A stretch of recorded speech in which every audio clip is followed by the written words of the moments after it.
I'm Heyzeus, and I am feeling absolutely extraordinary right now. You see, I might be morbidly obese, I might have never had a girlfriend, I might not have any money, and I might have failed every single exam I've ever taken, but I am a winner, because in spite of all these small personal failings in life, I have taken out the ultimate prize, the Gold Pick'ems Trophy. Now, I want to explain to you mere mortals who don't understand just how impressive this is, just how rare a Gold Pick'ems Trophy is. I mean, let's just look at the leaderboard for Boston. Now, you need 75 points to get a gold trophy, and as you can see, even being in the top 4% isn't good enough. You've got to be even higher than that. Look at that guy there, top 4%, 73 points, not good enough. But of course, Boston was really an easy major to get a gold trophy at. It was free pickings for all the Cloud9 fanboys who put them down to win. It doesn't truly reflect how hard these things are to get, so let's go to a different major. Let's go to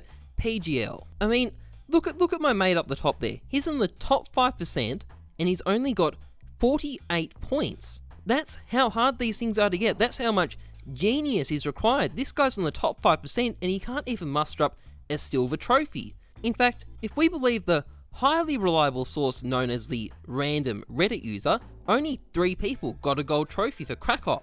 So now that I've established just how incredible it is to get a gold trophy, I want to show you the genius behind my strategy that got me it. Now, the key to my success wasn't in the first stage of the tournament because you get barely any points for that, and it wasn't in the second stage either because I completely screwed that up.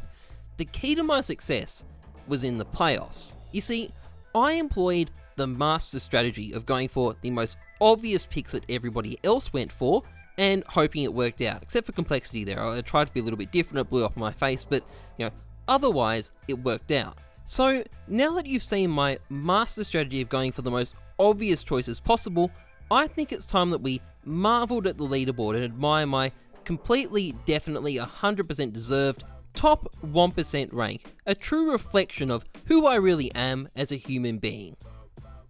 What the Okay, so, I had to cut there for a moment, sorry about that. I'll plaster over those holes in my wall a bit later on, it'll be all good, my mum will never know what happened here. But, you know what, I just hope that none of my friends got in the top 1% because that'd be really upsetting. I'd be really angry. Oh, fuck you! Anyway, now that my sense of self-worth has been completely shattered, I want to talk about why it's so unusual for 27% of people to get a gold Pick'ems trophy. Because when you break down the mechanics behind how Pick'ems work, the reason is actually quite interesting, and I'm not 100% sure if this actually qualifies as game theory, but it's something close to it, so we're going to call this game theory anyway, and it's fitting, we are talking about a computer game, even though game theory is something completely different. Anyway, a lot of this comes down to the nature of a Pick'ems pick, because it has 2 essential qualities which are really defining here. First of all, choosing a team is a zero-sum game. The team either goes through, or it doesn't. There's no consolation prize, you either get the points, or you don't. Secondly, there's no risk-reward incentive, there's no bonus for going for an underdog. Mathematically, you're always more likely to get the points if you go for a favourite. And if you put these 2 things together, essentially you're always better off going for the overdog in any match. There's never any benefit for picking the underdog. Mathematically, you're always going to have a better chance of getting more points than your pick'ems if you go for the favourite team. Now, for anyone who's seen a bunch of majors at this point, this probably doesn't jive because, as you'd know, to get a gold pick'em in past majors, you've generally had to go for some completely crazy underdog picks. I mean, you didn't pick NiP to beat TSM and G2 to beat VP at Cluj-Napoca? Suck shit, bronze trophy for you! This is actually something borne out by the maths though, so let's assume that in a major, you know the odds in each quarterfinal and the semi-final are 75-25 in favour of a particular team. So you're going to maximise your odds if you pick the 75% favourite team every single time. Now, given those odds, your chances of getting a clean sweep of all 6 of those matches is less than 20%. And if one of the matches you lose is a quarterfinal, that may screw up your semi-final, and at that point, you can probably wave your gold trophy goodbye. But it gets even worse, and not just because not all matches are so one-sided and might be more of a 50-50 toss-up. So, as you can see from the numbers here, to get a gold trophy, more than 80% of the time, you're going to have to successfully pick an upset. So let's assume that we go for one upset in the quarters. Let's filter that in. We'll stick in a 25% instead of a 75%, and we'll see what the number comes out as. Well, the answer as it happens is less than 6%. You might know that there's a 80% chance of there being at least one upset, but if you try to predict it, you immediately reduce your chances of winning by at least 2/3. So, in other words, as a matter of mathematics, even though you know there probably will be an upset, your best chances are in assuming that there won't be. And this is where the game theory comes in. Most people thinking rationally are going to go for the favourites in all the matches, because even though there probably will be an upset, actually trying to pick it is going to make their chances far worse. Most of the time there is an upset, they're still not going to get it. So they do the logical thing and go for all the favourites. Only a tiny minority of people go for upset picks because it doesn't make sense. But at the same time, we know that 80% of the time, there's going to be an upset.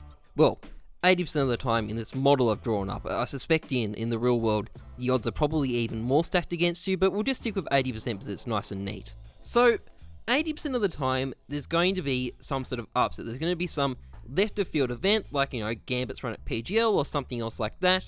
And this has the effect of meaning that a tiny minority of people that pick the right upset from a tiny minority of people that went for an upset in the first place are the only people who are going to end up with a clean sweep of their playoffs matches. And it's true, you don't need to get every single playoffs pick in order to get a gold trophy, but missing out on a quarters pick, for example, is a pretty big handicap. And as I said, I think the odds in my example are kind of optimistic in some regards. So, TLDR, pick'ems are kind of hard. The odds are stacked against you. What's happened here at Face It is fairly unusual, and we can see the two main reasons it's happened. First of all, if we look at the quarterfinal matchups, they are extremely one-sided compared to other majors. I mean, we've got Astralis v FaZe, that was always likely to go Astralis' way. We've got Liquid versus Hellraisers, that was always likely to go Liquid's way. We've got Na'Vi versus Big, that was always going to favour Na'Vi, and we've got Complexity versus MIBR. I mean, only a brain-dead person would pick Complexity over MIBR, right? But anyway, as you can see, these are all fairly safe picks. If you went for all the safe picks, your odds of getting them all are pretty high. There hasn't been too many majors that have been this predictable. The thing is though, on top of this, there is an extra factor that actually made getting these pick'ems even easier than before. If we compare the pick'ems guides for Krakow and Boston, you notice that to get a gold trophy, you'll need 75 points. To get a silver trophy, you'll need 50 points. And to get a bronze trophy, you'll need 25 points. It's exactly the same number of points at both majors. And if we look at the way you get points in the pick'ems, as you can see, the playoff stages have exactly the same number of points on offer. The group stage has exactly the same number of points on offer. But hold on, there's this extra stage in Boston where you can make up to 9 extra points that aren't available in PGL. All of a sudden, the Pick'ems trophy has gotten a whole bunch easier to get. Those extra few points could be the difference between getting a gold and a silver. Why would Valve do that? Why would they devalue the gold Pick'ems trophy? I mean, they would make a ton of extra money selling all these extra stickers at $1 a pop, but I mean, how likely is that? Valve wouldn't introduce something like this simply to make more money, right? It's just ridiculous. I think it's just going to have to remain a mystery. So, that's pretty much it for this video. Trust the numbers, not your guts. I'm Heyzeus. Thanks for watching. See ya.